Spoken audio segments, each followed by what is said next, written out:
Salut à tous et bienvenue dans cette nouvelle vidéo. Aujourd'hui, je vais vous montrer comment réaliser ce style de photo sans même bouger de chez vous. Je vais vous expliquer comment mettre en place votre lumière et surtout adapter vos réglages à cette lumière-là. Et vu que j'ai eu quelques demandes aussi à ce niveau-là, je vais vous montrer que ça marche aussi avec un iPhone. C'est parti. Alors premièrement, l'idée ne vient pas de moi, c'est un post que j'ai vu sur Instagram sur le compte Calop. Je sais pas trop comment ça se prononce. Donc c'est ce post-là. Et sur cette photo, donc du coup, il a mis un carrousel et on voit qu'il utilise une télé pour faire illusion un petit peu de cette lumière néon. Et juste après, sur le carrousel aussi du même post, on voit qu'il utilise un ordi pour créer un éclairage externe. Donc je me suis dit, ok, l'idée est super intéressante. On va voir si on peut pas accumuler peut-être l'éclairage de l'ordi avec la télé et pourquoi pas rajouter 2-3 accessoires qui peuvent nous aider aussi. D'un point de vue matos, je vais shooter exactement de la même manière que la dernière fois avec mon 5D qui est juste là en train de tourner et le 35 mm de chez Sigma série Art 1.4. Alors aujourd'hui on va shooter en basse luminosité, donc il va nous falloir un objectif qui ouvre beaucoup. Celui-là ouvre à f1.4. Du coup, si vous n'avez pas d'objectif de ce style, je vous recommande le petit 50 mm de chez Canon qui est très accessible d'un point de vue prix et il ouvre à 1.8. Je trouve que c'est vraiment un super objectif pour commencer et vous allez avoir une belle profondeur de champ déjà juste avec un petit objectif comme ça. D'un point de vue réglage, comme la vidéo précédente, on va utiliser le mode priorité ouverture, donc AV chez Canon. On va shooter en basse luminosité, donc on va ouvrir au maximum pour avoir le plus de lumière possible et donc descendre le F au minimum. Alors cette fois-ci, il va falloir ajuster vos ISO, ça dépend de l'objectif que vous avez, ça dépend du boîtier que vous avez aussi. Si je descends trop bas en ISO, donc pour avoir la meilleure qualité possible, ma photo risque d'être floue parce que mon boîtier va descendre en vitesse.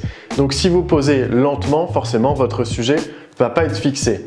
A l'inverse, si vous montez trop en ISO, vous allez avoir beaucoup de grains sur la photo, vous allez perdre en qualité. Et en shootant aussi avec une vitesse trop haute, vous allez perdre la captation des lumières ambiantes. Donc ce qu'il faut retenir aujourd'hui, c'est ouvrir au maximum, donc F au minimum, et ensuite essayer, regarder si votre photo est bien nette, s'il n'y a pas trop de grains sur la photo. N'hésitez pas directement à les mettre sur un ordinateur, vous verrez beaucoup mieux que sur votre boîtier et vous serez beaucoup plus apte à juger la netteté et le grain en fonction des ISO.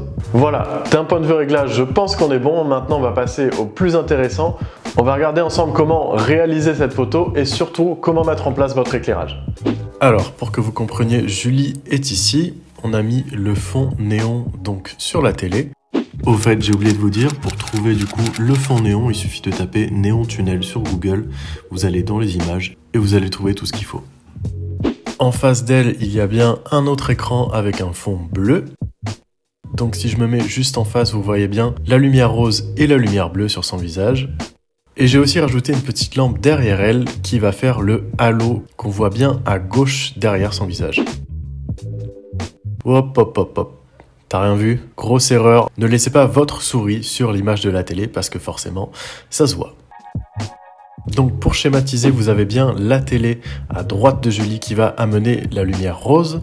À sa gauche, on a bien un autre écran, donc ici un écran d'ordinateur qui va amener la lumière bleue. Et enfin, décaler une petite lumière derrière pour venir détourer un petit peu son visage.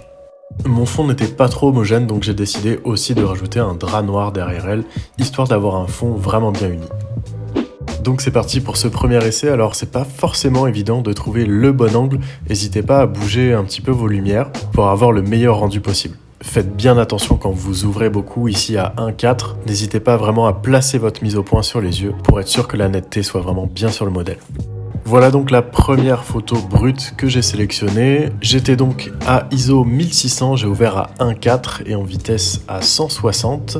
Alors j'ai aussi essayé de faire quelques trucs avec ça et je me suis rendu compte que du coup la couleur n'allait pas du tout malheureusement. Ça marche très bien mais sur des tons beaucoup plus jaunes. Là on est sur du néon bleu et rose vraiment flashy donc forcément c'est pas du tout le résultat qu'on cherche. Par contre, on va essayer de faire des trucs avec ce prisme un petit peu. Donc ça, c'est pareil, ça vaut pas grand chose sur Amazon. Étant donné qu'on a mis un fond noir derrière, je vais essayer peut-être de dégager le fond avec ce prisme. On va voir ça de suite.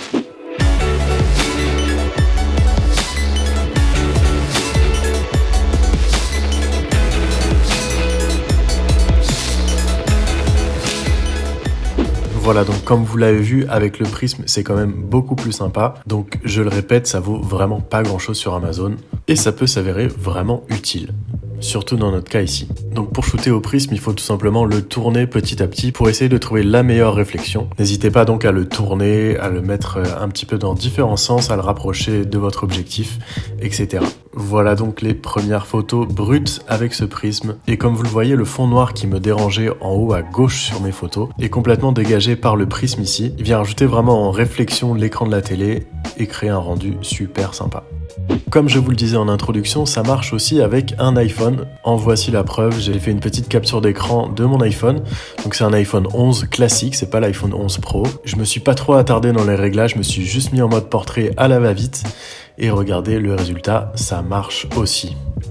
Ok, on est reparti au boîtier pour une dernière série. Alors j'ai remarqué que si je me décalais un petit peu, si je mettais mon objectif un petit peu plus vers la télé, le rendu était encore mieux, surtout avec le prisme. Encore une fois, n'hésitez pas à bouger et à essayer plein de choses.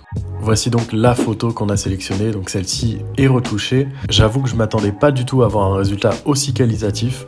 Je suis vraiment content, ça marche vraiment, cette histoire de télé avec le prisme. On a l'impression d'être dans une rue au fin fond de Tokyo, donc je suis super content.